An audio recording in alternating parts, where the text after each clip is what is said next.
lot about my stabilizers and what I do as a woman and what works for me, because I don't run a lot of weight on my stabilizers, never have, and I also don't shoot a very long front bar. So I get asked a lot, and I run into a lot of women that typically are like, I'm shooting a 30-inch bar and I'm running, 6, 7, 8 ounces out the front, and I'm having issues with my hold, with my aim. I just don't really feel like it's steady. Well, first of all, I think a lot of times we fall into the loophole of what works for our husband or boyfriend, should naturally work for us. And I learned a long time ago that didn't work for me. So from a young age, I started shooting a shorter front bar. I shoot a 24-inch front bar, and I only run about 2 ounces out the front, and everybody's probably completely mind blown by that, because it's totally not what a lot of people do, even in the wind or in general, but it's worked for me throughout the years.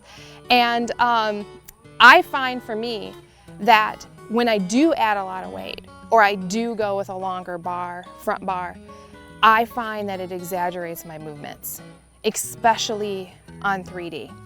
I'm used to a very slow moving pin, just a little bit of movement. But I find that when I look at that pin and it's not where I want to be, that movement for me becomes exaggerated because my bow's too heavy for me to counteract. So I've played over the years with what really works, and after last year, I found that I wanted to add more weight indoors. And that helps me indoors because I feel like I'm just standing there holding at one place. And that does help.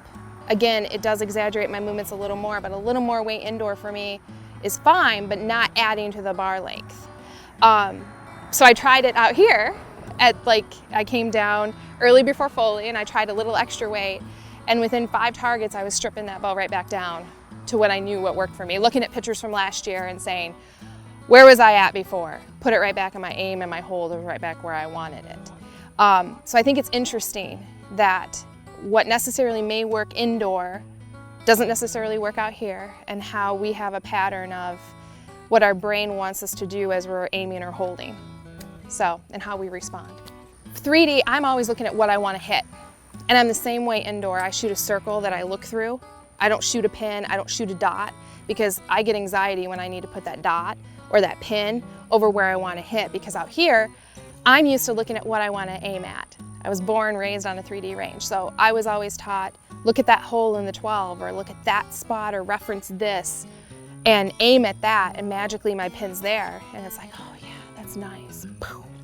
So I think at nature, if we are analyzing the pin and the movement suddenly, and that becomes exaggerated, suddenly our focus is not on what we want to hit, but it's on our pin. And that's like, woo, for me, that's like complete derailment. So I always pay attention to that. My pin's just kind of hanging out there and I'm focused where I want to hit. And I want a stabilizer setup that's going to be forgiving for that and work for that.